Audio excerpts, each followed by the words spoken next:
E aí galera, beleza? Bem-vindos aí a mais um vídeo aqui do canal.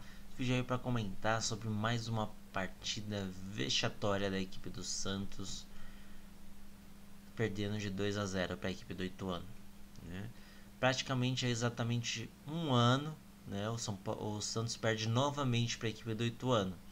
A diferença é que há um ano atrás, com o Sampaoli, ali também no comecinho do Campeonato Paulista, foi 5-0 para o Ituano, mas o Santos criando inúmeras oportunidades, né?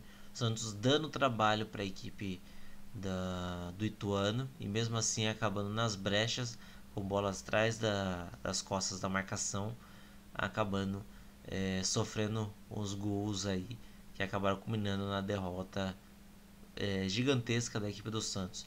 Mas aquela vitória não foi tão vexatória quanto esse 2-0 contra o Ituano neste ano, exatamente um ano depois, um ano e um dia, colocando assim, que o Santos enfrenta novamente o Ituano. Porque nessa partida o Santos não jogou, né? Criou uma ou outra oportunidade ali, a base da jogada individual do Soteldo, né? Soteldo aí foi o motorzinho que tentou levar o time do Santos à frente, mas não dá para você fazer tudo sozinho, né? Deixar tudo nas costas de um jogador só não dá certo. A gente já viu isso acontecer várias vezes. E o Santos sabe disso. Ano passado jogou com um conjunto e já sofreu um pouco. Esse ano você jogar na individualidade não vai adiantar muita coisa, né? E outro problema, né, que o Santos teve com a perda de mais um jogador de ataque, né? O Santos sofre muito aí, tem quase uma alteração por rodada no ataque do Santos, né? Não é nem por opção do técnico, e sim por uma obrigação, por um problema médico, né? Não pôde contar com o Raniel. Depois eu passo aí para vocês essa alteração aí. Não pôde contar com o Raniel, que passou mal no jogo contra a Ferroviária e acabou sendo poupado dessa partida. Santos que foi a campo com Everson, Pará, Lucas Veríssimo aí voltando de lesão e também porque estava substituindo o jogador suspenso. João Pérez e Felipe Jonathan, Carlos Sanches, Alisson e Diego Pituca, Arthur Gomes, Sacha e Soteldo. Não tem muito o que dizer do jogo do Santos. Só apareceu o Soteldo, né, do lado santista. Na parte ofensiva, parte defensiva aí apareceu positivo e negativamente aí o goleiro santista, né? Muito criticado nos gols sofridos pela equipe do Santos, mas é algo aí que, se você puxar nos dados, o Santos sofre muito nos últimos anos com esse estilo de lance, né? Os dois gols que o Santos tomou foram bolas jogadas, um chute cruzado a meia altura, né? A meia altura não, né? Um chute cruzado alto, né? O primeiro gol ali, o jogador da equipe do Ituano vai levando a bola e o Santos vai dando espaço, o zagueiro vai entrando dentro da área, daqui a pouco já tá dentro do gol e dando espaço para o cara chegar, e o jogador o Iago não é besta nem nada, foi chegando, entrando ali na entrada da grande área, cortou para dentro e bateu sem pressão, né? Não teve nenhum incômodo da marcação toda aberta, né? Ele teve todo o espaço do mundo, teve toda a paciência para analisar o que ia fazer, não teve pressão na hora do chute, porque não tinha ninguém para dar o bote. Os jogadores do Santos ali omissos no lance, e o Ítalo acertou um belo chute. Everson adiantado, né? Não é um problema do Everson em si. Todos os goleiros que atuaram debaixo da meta do Santos nesses últimos anos sofreram gols parecidos. Todos os goleiros tem esse, eu não sei se é o treinador de goleiros que treina dessa forma, adiantando o goleiro ali para ele fechar mais o espaço, porque o goleiro cresce um pouco mais, né? Quanto mais perto você tiver do jogador, menos espaço ele tem para pensar, né? Porém, o seu ângulo de resposta também diminui um pouco quando a bola vai alta, né? Porque você perde um pouco de contato com o gol. E foi o que acabou acontecendo. O Everson acabou tomando um belo chute colocado ali, a bola foi no cantinho, sem chance de defesa para o Everson. Acho que mesmo se ele estivesse bem posicionado, rente ali à linha do gol, seria bem difícil fazer a defesa, porque foi uma bola muito bem batida e acabou aí abrindo o placar para a equipe do Ituano. Everson apareceu em outras oportunidades também, fazendo grandes defesas na partida, não foi só nesse ponto negativo. Evitou aí uma outra goleada para a equipe do Ituano, que essa sim seria vexatória. Aquela de 5-0 de longe foi vexatória comparado ao jogo, a esse jogo do Santos, né? Não tem como você dizer que o Santos foi a campo, porque não foi. E o primeiro gol saiu aos 12 minutos.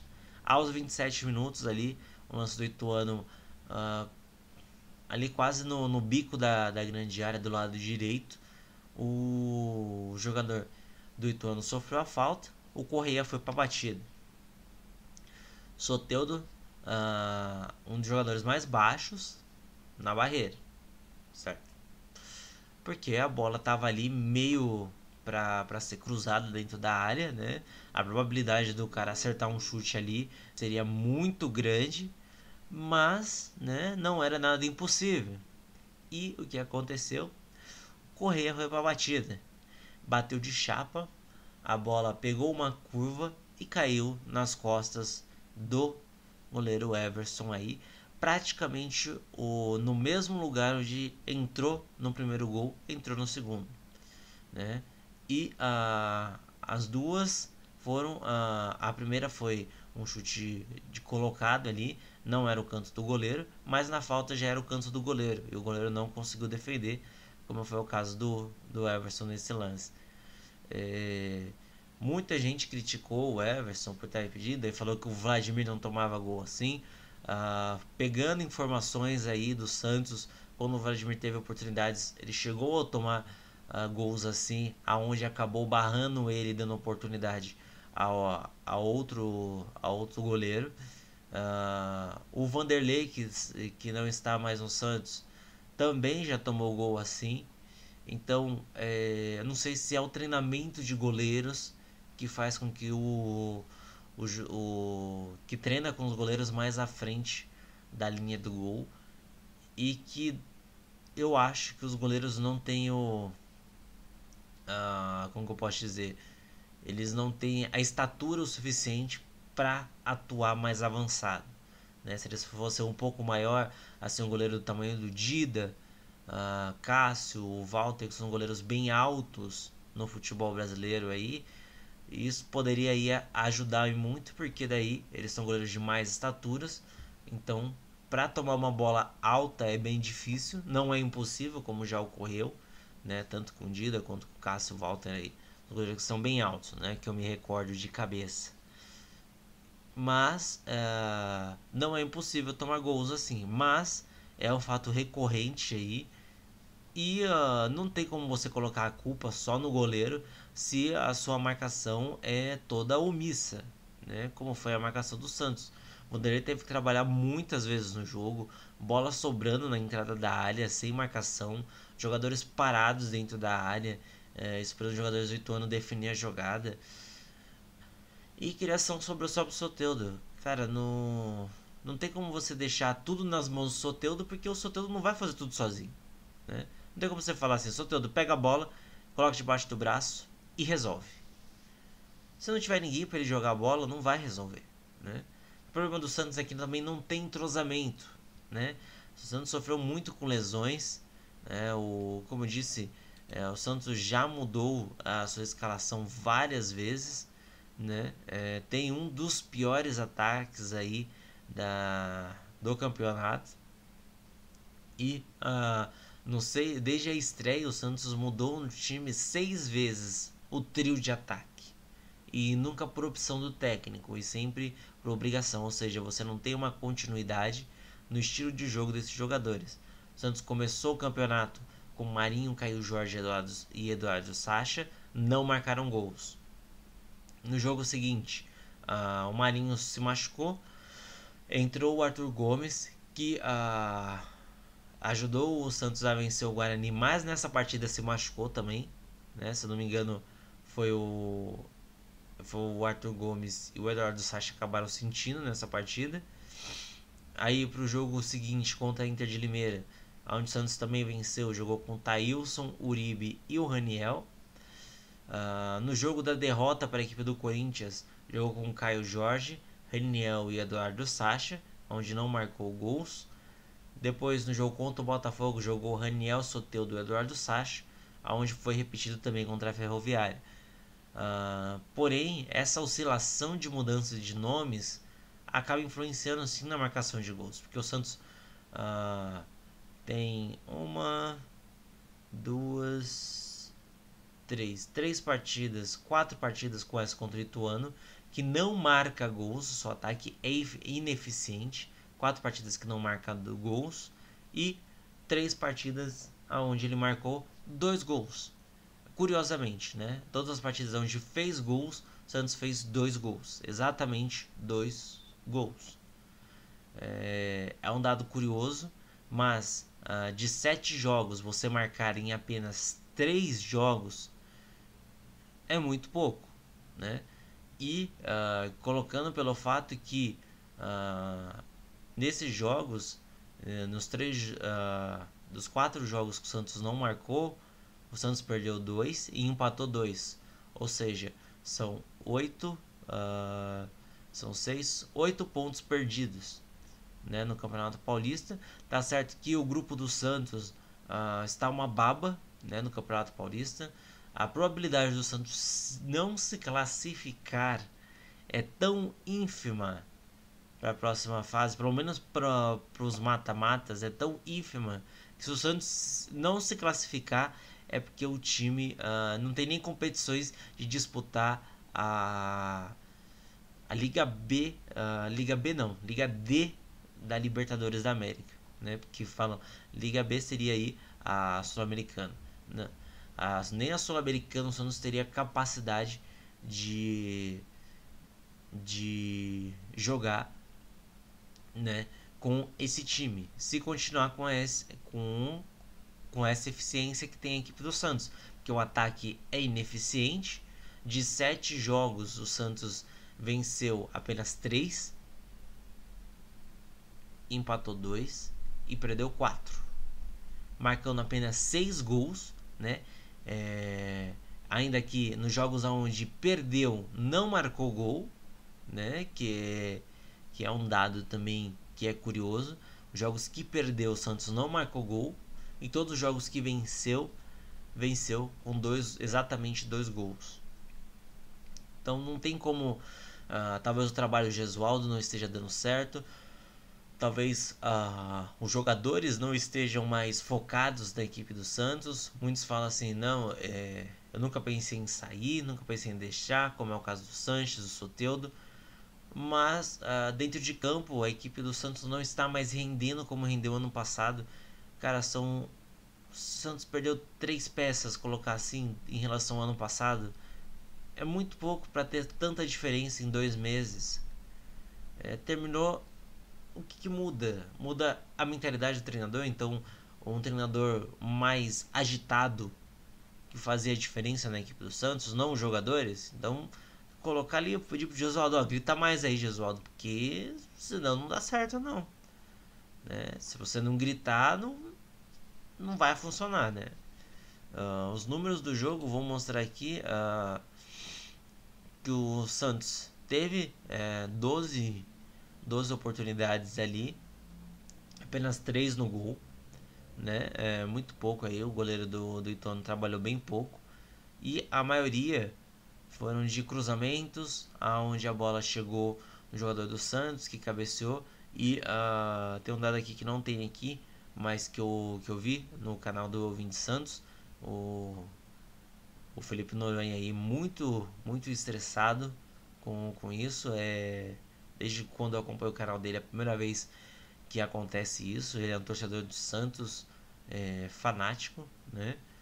E a primeira vez que eu vejo ele muito estressado, muito exacerbado em relação ao resultado como um todo, né? A apresentação mais os pontos perdidos. É que foram feitos 37 cruzamentos, se eu não estiver errado. 37 cruzamentos, o Santos só acertou 5. Não, 37 não, acho que foi 34. E acertou apenas 5. Errando 29 cruzamentos dentro da área. O Santos que foi exaltado pela troca de bola, pelo toque de bola envolvente, transições rápidas e chegada efetiva no gol, mudou em 2 meses para um time de chuveirinho dentro da área. Chuveirinho dentro da área, cara, nem sempre vai dar certo. Pode ter funcionado uma partida ou outra, bola lançada dentro da área, o jogador dividiu ali, fez o gol, beleza. Mas tudo se resumir a bola lançada dentro da área, não vai adiantar. Dessas 12 oportunidades criadas aí, a maioria foi cabeçadas ali, que o jogador do Santos conseguiu cabecear, a bola passou não tão perto, lances que os jogadores chutaram, a bola passou perto, mas nada que desse perigo para a equipe do Oeste. E não é de hoje, né? O Santos sofre com isso, vem errando na mesma coisa. O Santos não tem jogadores altos no ataque e sofre ofensivamente por causa disso. O Santos não tem aí um cara como Ibrahimovic, que você cruza a bola na área e vai cabecear, um Jô, um Fred. Não tem esses caras aí no ataque. Você tem o Soteldo, que é um cara baixo. Você tem o Sacha, que também é um cara baixo. Arthur Gomes também é um cara baixo. Então você vai ganhar na antecipação, mas em 34 oportunidades você conseguir você não vai fazer o jogador antecipar o zagueiro. O zagueiro vai sempre estar antecipando, porque você só faz isso. Você não faz outra coisa, você só lança a bola dentro da área, joga a bola dentro da área para os jogadores brigar. Mesmo que seja para ele antecipar, o zagueiro já sabe que você vai fazer isso, porque você não muda. Você só tem um estilo de jogo. Ficou o estilo de jogo engessado da equipe do Santos, o jogo previsível.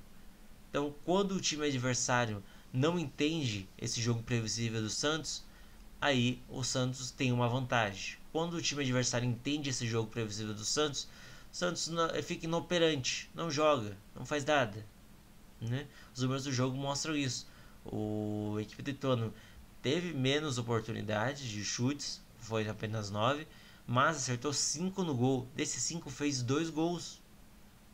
Os outros foram grandes defesas do Everson, na verdade.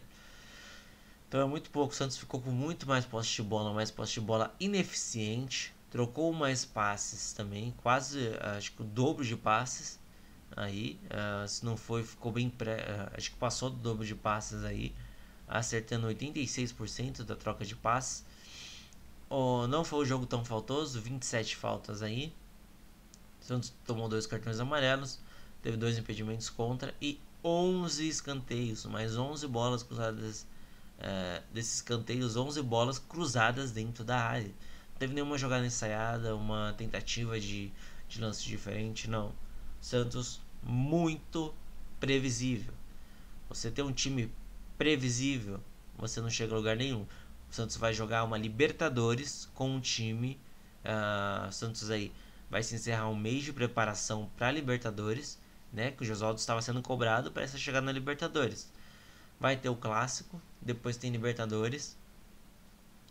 E não sei o que dizer aí dessa equipe do Santos. A probabilidade aí de ter uma eliminação vexatória, né, na Libertadores é muito grande.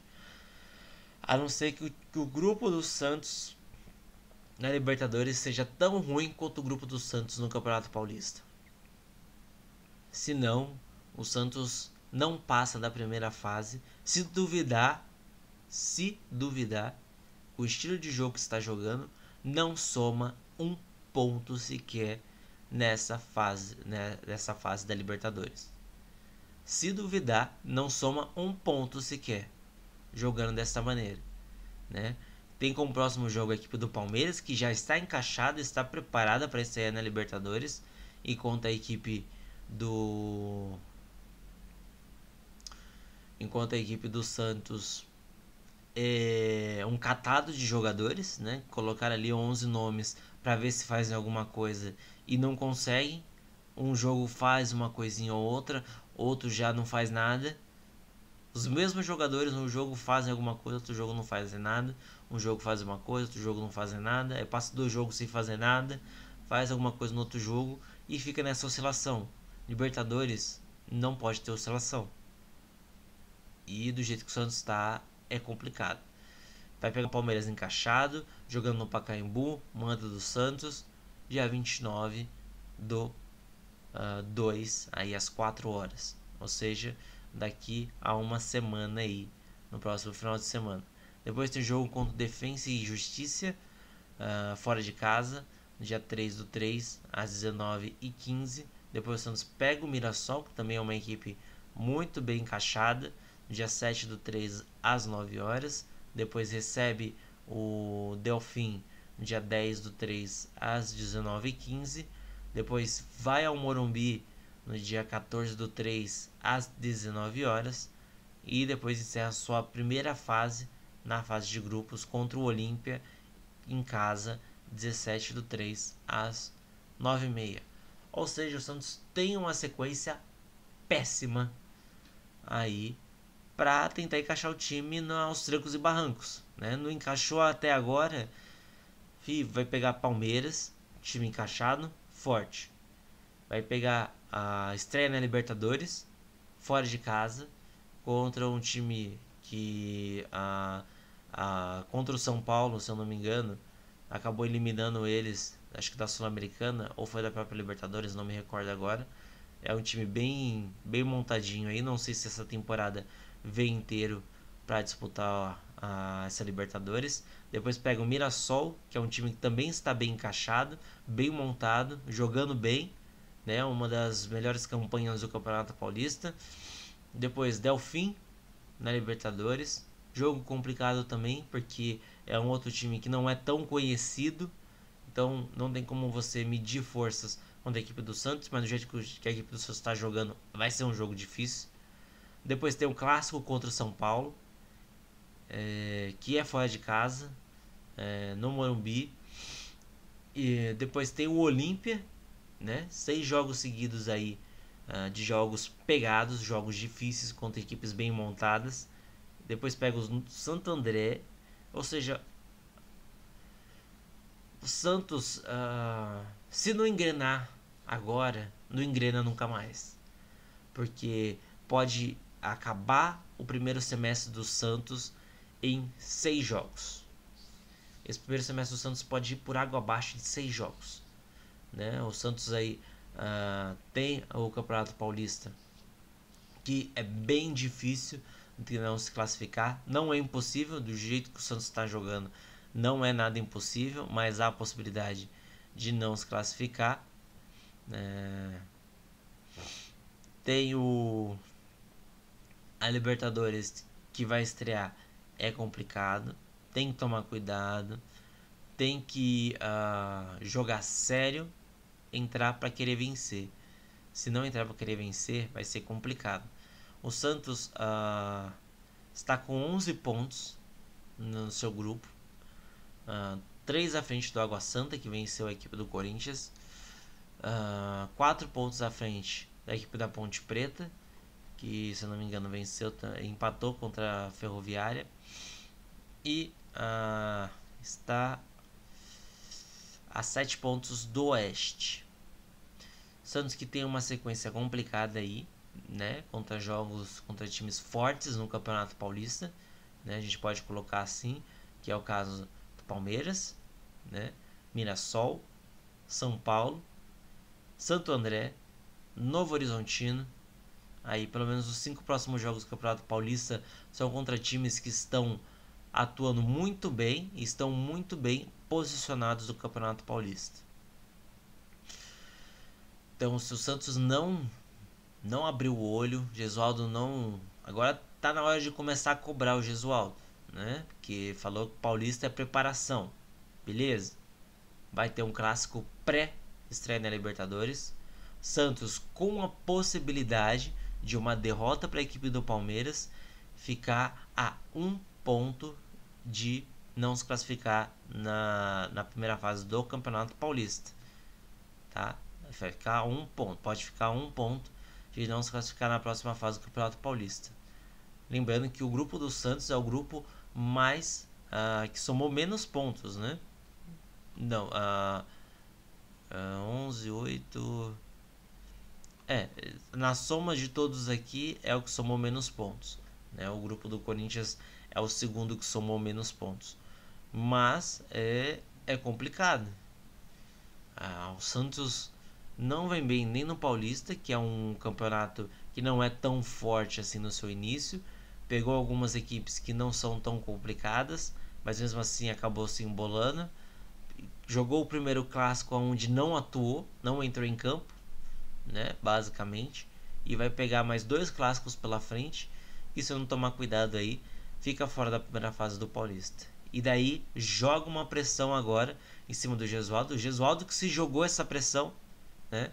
Vale se ressaltar isso. Ele que assumiu essa pressão, falando: você tem que me cobrar nos jogos que vão valer alguma coisa. Então a Libertadores está aí. Ele jogou uma bomba em cima dele. E que se essa bomba explodir com uma derrota na estreia da Libertadores, aí ele vai ter que ter muita explicação sobre o que vai fazer com a equipe do Santos, porque o Santos, ele falou que ia estar pronto para os jogos importantes. Jogos importantes vão chegar aí daqui uma semana.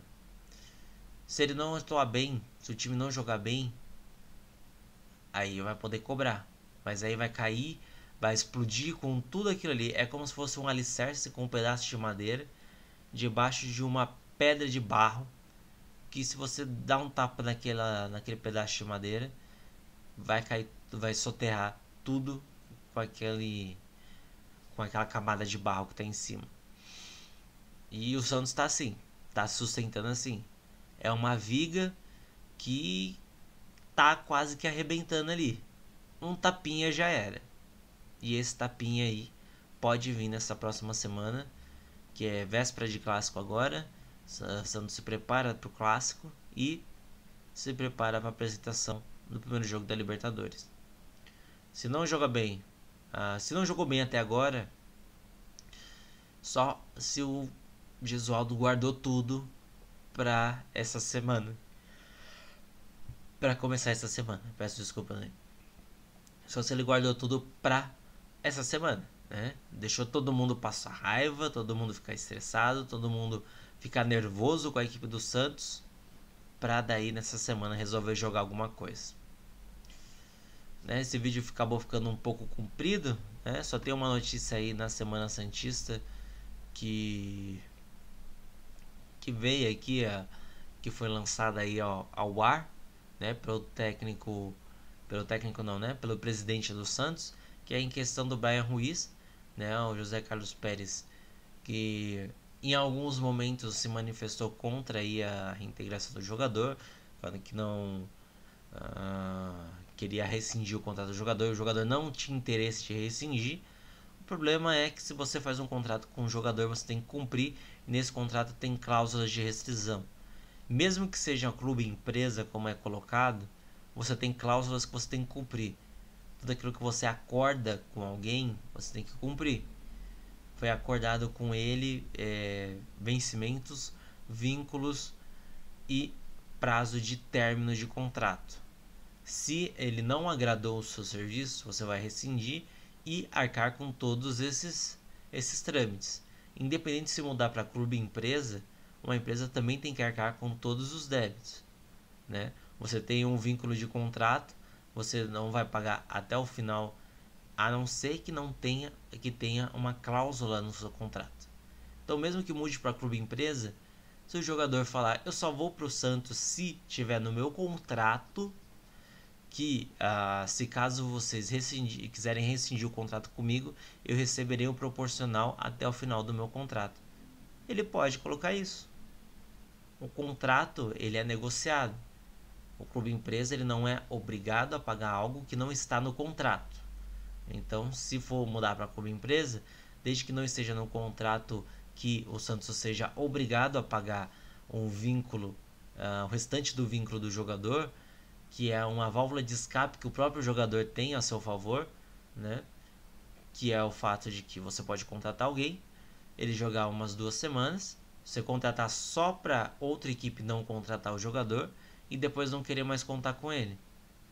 Isso daí poderia valer para os dois lados. Tipo assim, o jogador falar, eu vou rescindir o contrato porque eu não estou sendo utilizado.